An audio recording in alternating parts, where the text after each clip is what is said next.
आम आदमी पार्टी के प्रदेश प्रभारी और राज्यसभा सांसद संजय सिंह आज अपने गृह जनपद सुल्तानपुर पहुंचे। इस दौरान वे कार्यकर्ता सम्मेलन में शामिल हुए।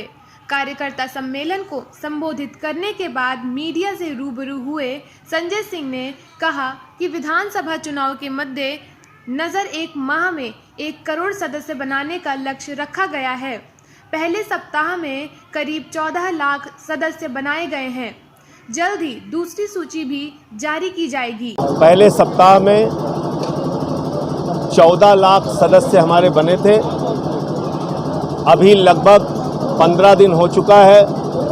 नई सूची हम लोग जारी करेंगे कितने नए मेंबर बने हैं, लेकिन हमारा लक्ष्य 1 महीने में 1 करोड़ सदस्य बनाने का पूरे उत्तर प्रदेश में है और 25,000 सदस्य हर विधानसभा में।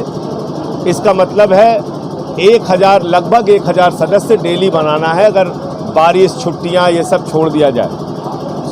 वहीं केंद्र और प्रदेश की भाजपा सरकार को निशाने पर लेते हुए कहा कि ये सभी लोकतंत्र के चौथे स्तंभ को अपने कदमों के नीचे दबाना चाहते हैं। पत्रकारिता का गला घोटना चाहती है ये सरकार। मीडिया संस्थानों पर IT रेड की भर्त्सना और निंदा करते हुए राज्यसभा सांसद संजय सिंह ने कहा कि कोरोना काल में जिन पत्रकारों से बहादुरी से गांव कस्बों के हालत दिखाए, स्वास्थ्य सुविधाओं की पोल खोली, उसे सुधारने के बजाय सरकार पत्रकारों को ही आतंकित कर रही है। उन्होंने साफ कहा कि आज ये भारत सरकार और दैनिक भास्कर के साथ हो रहा है, कल किसी अन्य चैनल के साथ होगा।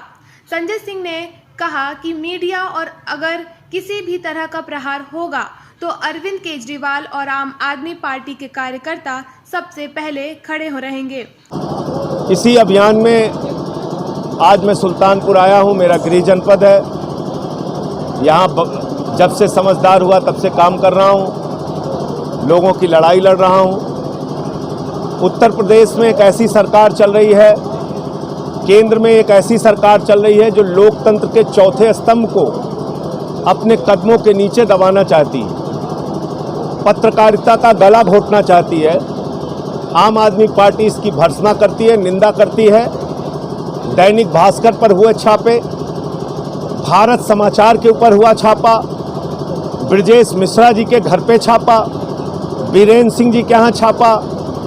तो ये जो छापेमारी करके आप आतंकित करने की कोशिश कर रहे हैं एक बहादुर पत्रकार को, जिसने कोरोना की महामारी में सच दिखाने का काम किया, मुझे लगता है ये ठीक नहीं है।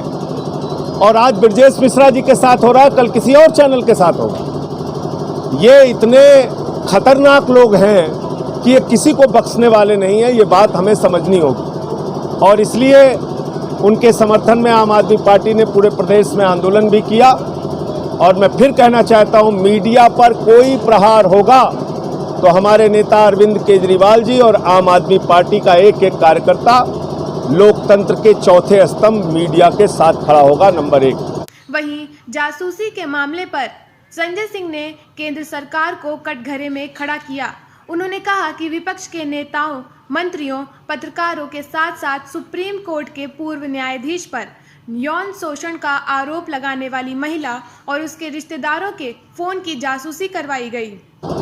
पेगासस की जासूसी का मामला सामने आया, जिसमें पत्रकारों के फोन की जासूसी की गई, विपक्ष के नेताओं के फोन की जासूसी की गई, सरकार के मंत्रियों के फोन की जासूसी की गई और तो और हिंदुस्तान के सुप्रीम कोर्ट के मुख्य न्यायाधीश रंजन गोगोई के ऊपर जिस महिला ने अप्रैल 2019 में आरोप लगाया, यौन शोषण का आरोप लगाया, उस महिला के फोन की जासूसी की गई, उसके 10 रिश्तेदारों की जासूसी की गई।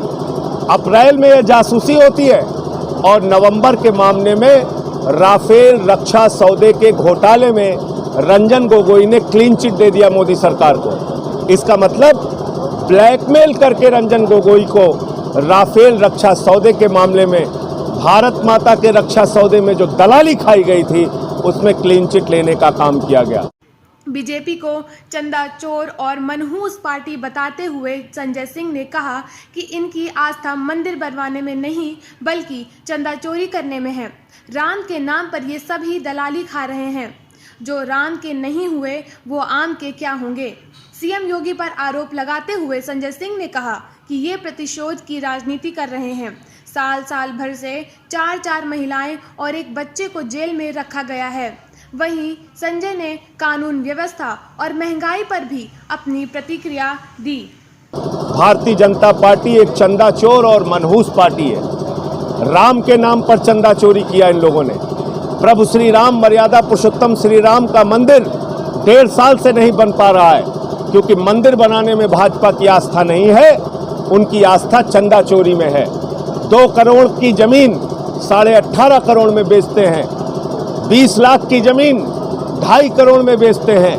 10-10 गुना दाम पर राम के नाम पर जमीन बेची जा रही है और दलाली खाई जा रही है। इसलिए इस पार्टी से सावधान रहने की जरूरत है। जो राम के नहीं हुए वो आम के क्या होंगे। जो लोग शमशान बनाने की विचारधारा रखते हैं, जो अपने भाषणों में खुलेआम कहते हैं गांव-गांव में हमें शमशान बनाना है, ऐसी भारतीय जनता पार्टी की विचारधारा को शमशान में उत्तर प्रदेश की जनता तिलांजलि देने का काम करेगी। इनको इस बार राजनीति के कूड़ेदान में फेंकने का काम करेगी। आदित्यनाथ जी प्रतिशोध की राजनीति कर रहे हैं। 4 महिलाओं को 1 साल से जेल में सड़ा रहे हैं। खुशी दुबे, शांति दुबे, क्षमा दुबे, रेखा अग्नोत्री और उनका छोटा बच्चा। क्या गुनाह है उनका? FIR में नाम तक नहीं था, लेकिन 4 महिला और 1 बच्चे को 1 साल से प्रतिशोध और नफरत की राजनीति के कारण उन्होंने जेल में रखा हुआ है। आज महंगाई चरम पर है। 200 रुपए के पार सरसों का तेल, 100 रुपए के पार पेट्रोल डीजल। तो ये हालत उत्तर प्रदेश और देश में महंगाई की हो गई है। कानून व्यवस्था की हालत आपसे छुपी नहीं है। 6 साल, 10 साल, 8 साल की बच्चियों के साथ बलात्कार हो रहा है। मैं सिर्फ इतना कहना चाहता हूँ, हर इंसान को जगना होगा और केजरीवाल का जो मॉडल है 300 यूनिट बिजली फ्री का, फ्री शिक्षा का, फ्री स्वास्थ्य का, बेरोजगारी भत्ता का, किसानों के फसल के दाम का, नौजवानों के नौकरी का, उस मॉडल पे हम उत्तर प्रदेश में 2022 का चुनाव लड़ेंगे और ये सदस्यता अभियान उसमें एक बड़ी भूमिका निभाएगा। आप लोगों से मुझे इतनी